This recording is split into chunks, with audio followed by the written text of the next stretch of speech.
Hey everyone, welcome back to my channel Priyanka's passion. আশা করছি তোমরা সকলে খুব ভালো আছো, আর আমরাও কিন্তু বেশ ভালো আছি। ভিডিওটা করা আর কি গত রবিবারের দিন, তো তারপরে থেকে সেরকমভাবে আমি সময় পেয়ে উঠিনি যে ভিডিওটা এডিট করব।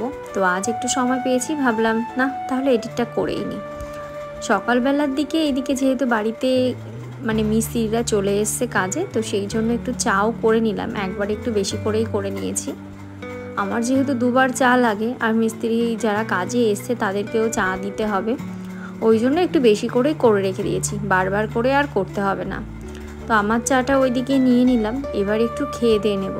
আর বাড়িতে যেহেতু ধুলোবালির কাজ হচ্ছে, তো ওই জন্য ভাবছি বাবানকে নিয়ে কয়েকটা দিন মায়ের কাছে গিয়ে থেকে আসবো।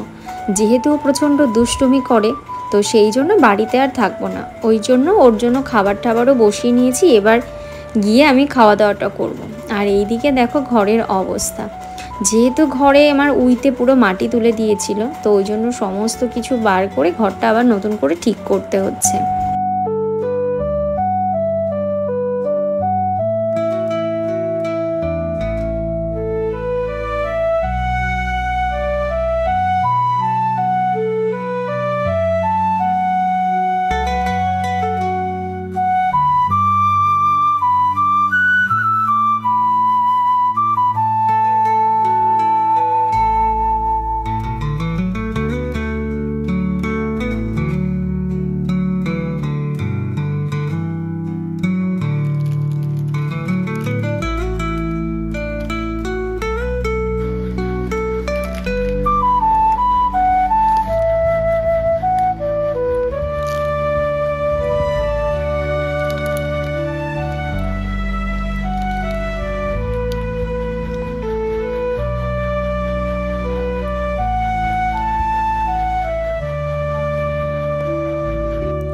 ভেবেছিলাম সকাল সকালই বাবানকে নিয়ে বেরিয়ে পড়বো, কিন্তু সেইভাবে আর সময় সুযোগ কোনোটাই হয়ে উঠলো না। ওই জন্য বেরোতে বেরোতে প্রায় বিকাল হয়ে গিয়েছিল। সকালবেলার দিকে ওর বাবার জন্য করেছিলাম একটু বেগুন ভাজা আর রুটি।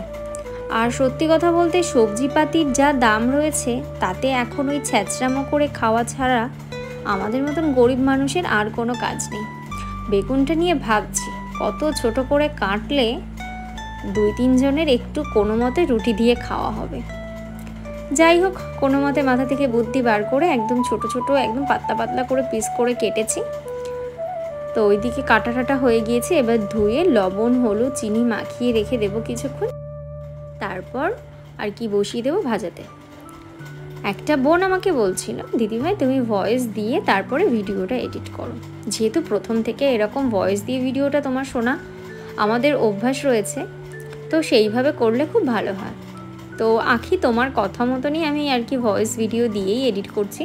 বাট আগের মতো যেহেতু ননস্টপ পুরো ভিডিওতেই বকবক করে যেতাম, যা কাজ বাজ করতাম সেগুলোই মুখে বলতাম, তো এখন আর সেইটা করবো না, অল্প অল্প কথা বলবো। আর আমার এই জিনিসটা আমি দেখেছি, মিউজিক দিয়ে ভিডিও করলে সেই ভিডিওটা আমার কাছে মনে হয় বেশি ভালো লাগে দেখতে।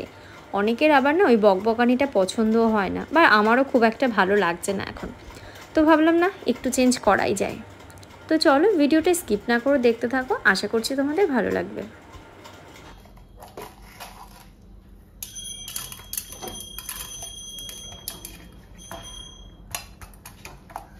আমার বাড়ি যাই, তারপরে তো তুমি ট্রেন দেখবা, তাই না? এইদিকে আমরা দুজন বেরিয়ে পড়েছি বাবানের মামার বাড়ি যাওয়ার উদ্দেশ্যে। আর মামার বাড়ি যাওয়ার আনন্দে উনি তো একদম চুপটি করে বসে রয়েছে, মুখে কোনো কথা নেই, বার্তা নেই, কিচ্ছু নেই। খানিক দূর গিয়ে অবশ্য বক বক শুরু করে দিয়েছিল, আর এদিকে কথা বলতে বলতে চলে এসেছি মায়ের কাছে।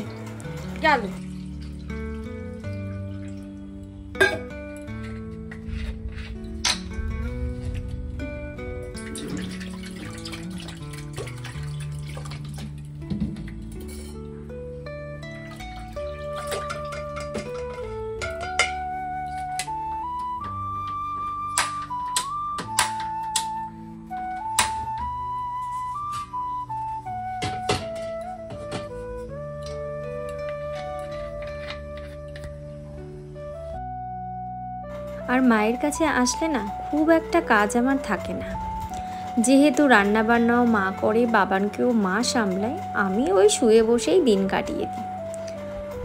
তো মাঝে মধ্যে একটু রেস্ট আমার মনে হয় এরকম নেওয়া বেশ ভালো, প্রতিটা মেয়েই যায়। বাট এই 1 বছর ধরে আমার সেরকমভাবে রেস্ট নেওয়াও হয়নি। ঘুম থেকে উঠে আগে আমার বিছানা কাঁথা এগুলো আগে গোছানো ছিল প্রথম কাজ, কিন্তু এখন মানে ল্যাব খেতে খেতে এতটা আলসে হয়ে গিয়েছি যে কোনো কিছু কাজ আর বিন্দুমাত্র করতে ইচ্ছা করে না। এখন বাজে বেলা কটা বাজে, প্রায় 11টার কাছাকাছি বাজতে গেছে, এখনও ঘর হচ্ছে না, কিচ্ছু তুলিনি। তো এবার যাবো ফাইনালি বিছানা একটু তুলতে। ঘরের অবস্থা দেখো, এখনও ওই আগের মতনই রয়েছে, মানে সকালবেলা যেরকম ছিল সেরকম।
এদিকে তো কেটে রেখেছে মা আলু, আর এদিকে মশলাও করা হয়ে গেছে, মাংস রয়েছে একদমই অল্প, এটাই জাস্ট করবে যে ভাইয়ের মতন হয়ে যাবে। আর এদিকে রয়েছে একটা লোটে মাছ, একটা না সরি আমার বলতে ভুল হলো, লোটে মাছ রেখেছিল বেশ কয়েকদিন আগে, ওটা ফ্রিজে রাখা ছিল। আর এইদিকে রেখে দিয়েছে মা কি মাছগুলো, আমি তো এগুলো একটু বলি বান মাছ আর জিওল মাছ, মানে এইটা বান আর এটা জিওল।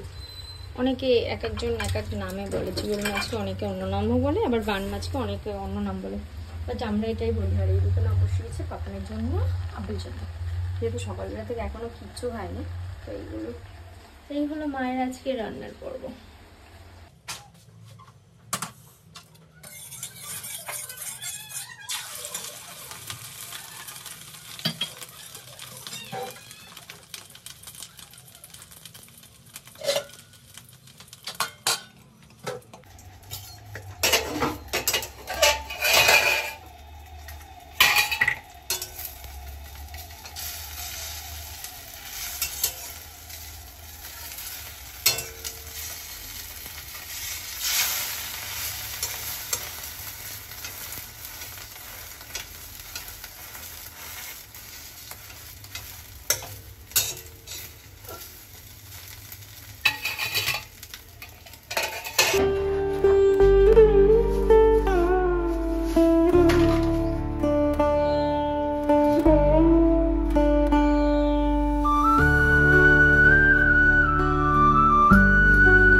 সময় হয়ে গিয়েছে দুপুরের খাওয়ার, বাট দুপুরে না খেয়ে আমি চলে গিয়েছিলাম শুতে গিয়েছি আর তখনই পেয়ে গিয়েছে অমনি খিদে।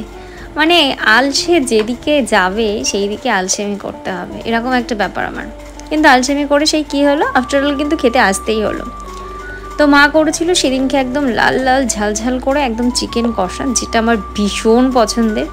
পরিমাণ মতন ভাতটা আজকে একটু বেশিই নিয়ে নিয়েছি, মায়ের হাতে রান্না বলে কথা, বেশি তো একটু খেতেই হবে। তো ওই জন্যে একটু বেশি করে ভাত নিয়ে আসলাম।